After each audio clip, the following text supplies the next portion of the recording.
We can disagree. We can even fight. But at the end of the day, we have to let people out there know that we're on the same team. So the shooting that happened just outside Washington, D.C.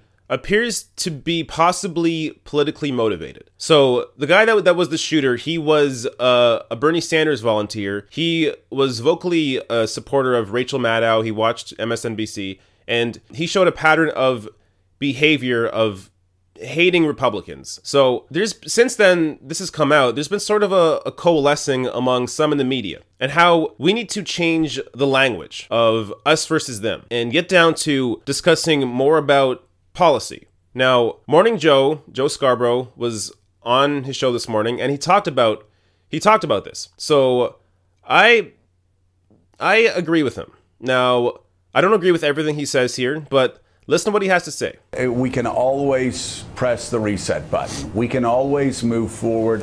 And I'm talking about everybody from President Trump to the most vile person that's whipping up conspiracy theories to make millions of dollars that it might end up killing people. We're on the same team. Right. We may get to where we want to go in different places, but we're all against ISIS. We all want a better life for our children. We all want the next generation to do better than our generation. Now, Bernie Sanders, I personally think Bernie Sanders' economic pathway forward would be devastating if we let Bernie Sanders do everything that Bernie Sanders wanted to do. But I love the guy. I respect him. I love his energy. And we need to work, and we need to borrow ideas from people with whom we disagree. And most importantly, we've got to tell our constituents, no. Right. They are not the enemy.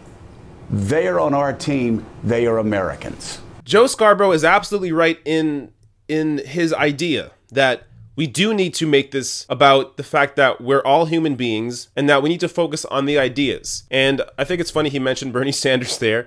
I completely disagree with him that he thinks his Bernie Sanders economic policy would destroy the country. That's wrong.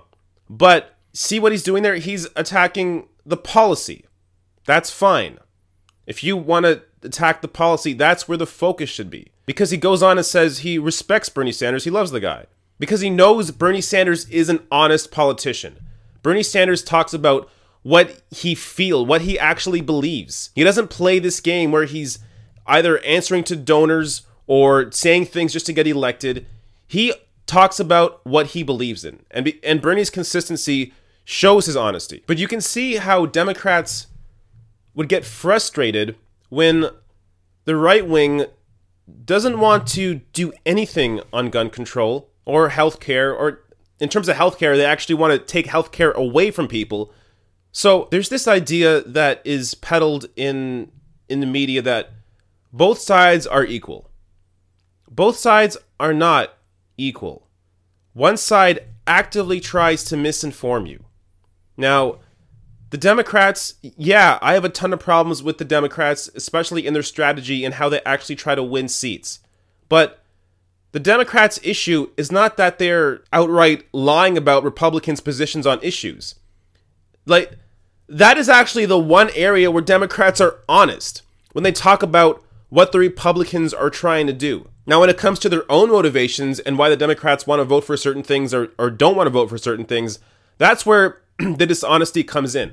So, for example, Cory Booker trying to hide the fact that he was given money by the pharmaceutical industry and then voted to not import drugs or not import cheaper drugs from Canada. So that's where the dishonesty lies in the Democratic Party and really in both parties. Just the simple basic corruption of what donors pay them and then what the politicians do based on who paid them. That corruption exists on both sides. But what doesn't exist on both sides is the fact that Republicans misconstrue what Democrats are trying to do on policy. Republicans straight up lie about that. Democrats don't lie about what Republicans are trying to do on policy.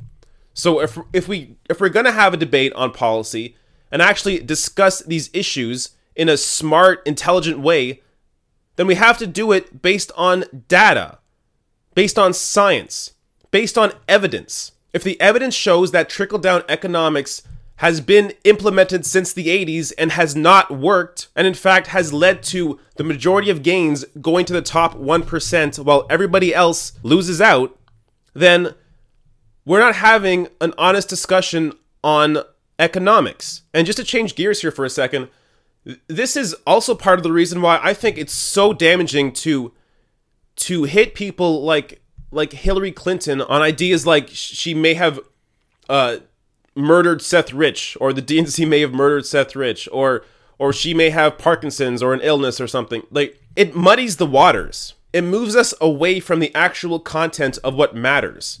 And when we're talking about politicians and politics in general, what matters are the policies. What will actually be implemented that will affect people's lives. It doesn't affect my life if Hillary Clinton has an illness. Like, it doesn't.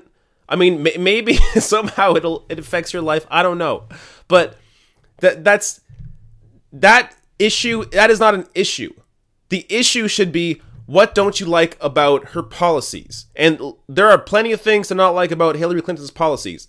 But instead what happens is this focus on her being a bad person, or Donald Trump being a bad person. Now, you can have that debate, but the problem is, it's subjective. Like, what is the criteria to make somebody a bad person? So there's no end game there. You can't get to a proper real answer. But what you can do is show, hey, the policies you're trying to implement are hurting people. You're not helping people. The goal of the government should be to help people. And not just the goal of the government, but just people in general, mankind. We need to actually think about what we're doing.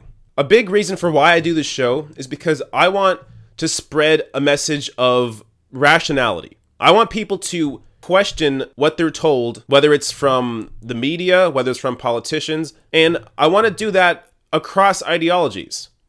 I don't care if you're a conservative. I don't care if you're a liberal or progressive. I don't care if you're an independent. I don't care what you are. What I want to do is find a common ground in terms of how we approach issues and how we actually get to the right answer and what we should do. And the way to do that is through a data-based, science-based, evidence-based approach.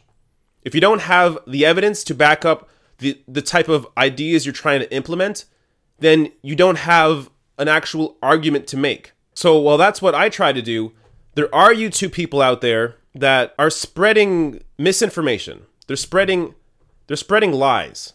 And they're doing it because it's getting them clicks. Now, there's no point for me to name names. A lot of you watching, you may already have an idea of who I'm talking about. But there are people out there on the left and the right that are putting out just complete crap. And it's spreading this. It's almost like a disease. When a bad idea gets out there, especially if it's around a conspiratorial type idea, there is something about that allows it to spread.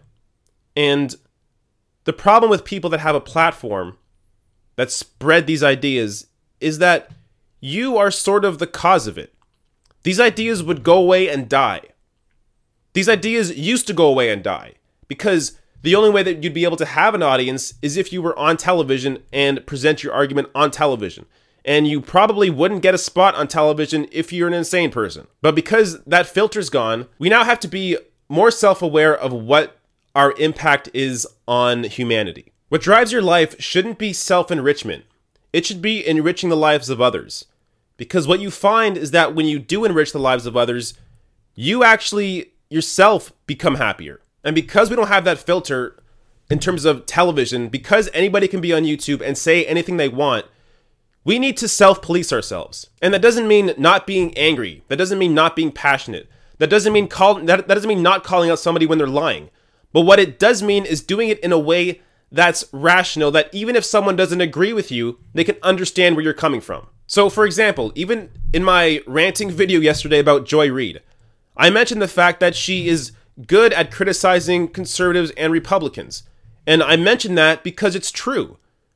If I want to approach an argument of why I think somebody is lying to you or doing something wrong, if I just outright tell you that everything they say is always wrong and they're just a bad person, I'm not delivering a message in a convincing way. The message is much more convincing when you paint the entire picture.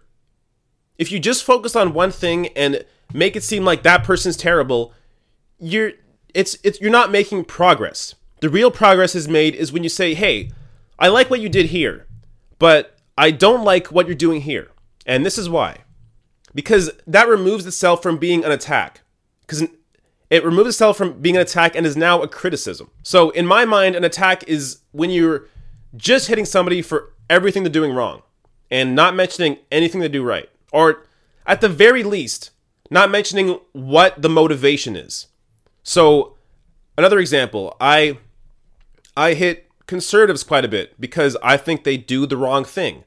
Now, I don't think it's driven by them being the devil or them being evil. What I think it's driven by is this misinformation. And if it comes to Republicans, I think it's largely driven by money. They're corrupted by money, and then they do what the money says. And the same with Democrats. They're corrupted by money, and they do what the money says. It's not about either one being evil. Money is a corrupting thing. Power and money are very attractive things for people to have. You have to realize that almost anybody can fall into that trap. It takes a considerable amount of energy and effort to push that back. That's why there's so few uncorrupted politicians, because it does take work to actually be honest. So I'm kind of going off on a tangent here, but what I want you to take from this video is the next time that you are trying to make an argument for something, or you're in an argument with somebody, or you don't like somebody, you want to make a point out, be aware of something they did that's good, and mention that.